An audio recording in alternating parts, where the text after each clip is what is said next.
په اسکارو او په معصوره دعاګانو کې د دواړو جهانو د سالار صلی الله علیه و آله وسلم مبارک سره بل دا دعا نقل ده. دا دعا د فرضي لمانځو څخه وروسته پنځمه دعا ده چې موږ تاسو یې غوښتلی سو، بلکې شپږمه دعا ده. په دې شپږو دعاګانو کې که اولی، که دویمه، که دریمه، که دوی سره یو ځای کړي، که درې سره یو ځای کړي، هېڅ کم باک نه لري. بس چې د لمانځه څخه دې وروسته سلام وګرځاو، خامخا یوه دعا د الله پاک وغواړي. د دواړو جهانو سردار صلی الله علیه وسلم مبارک فرمایي د فرضي لمانځه وروسته د انسان دعا د لوی الله په سپېڅلي دربار کې، په عالي دربار کې، په لوی دربار کې قبلیږي. دعا دا د انسان لپاره د الله د نصرت او د کومک، دعا د ژوند د خیر او د برکت، دعا د انسان د پریشانۍ څخه د حفاظت، دعا د انسان په عمر او په رزق کې د برکت لپاره یو ډېر مهم سبب دی، یو ډېر لوی کلید. پر هغه چا چې د دعا دروازه را خلاصه سوله، یعنې دې سړي ته د دعا توفیق ورکول سو، پر دې سړي د الله د رحمت او د خیرو د برکتو دروازې را پرانستل سوې. تاسو نه ګورئ قرآن په دې شاهد دی او ناطق دی، په دې ګویا نه دی چې د کافرانو دعا هم الله اورېدلې ده. موته خو سر په سجده الله ته ولګوئ.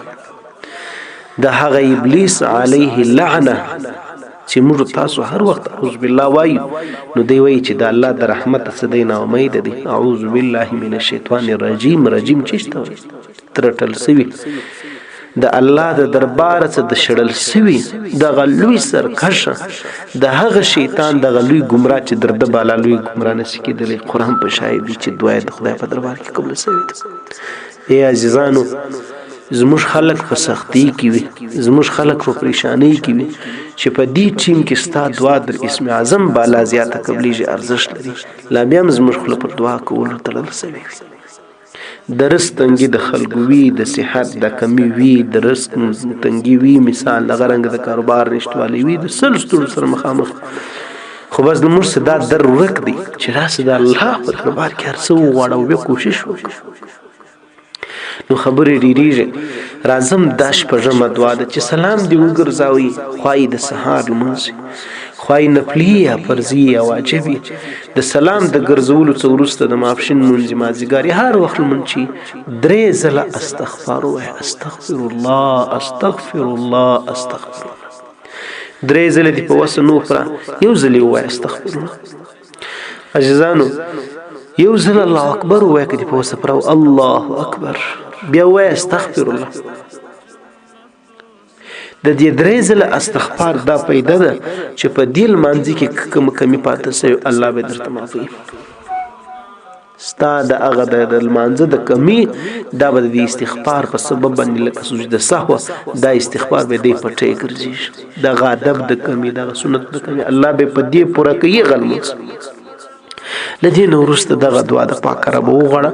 اللهم أعني على ذكرك وشكرك وحسن عبادتك.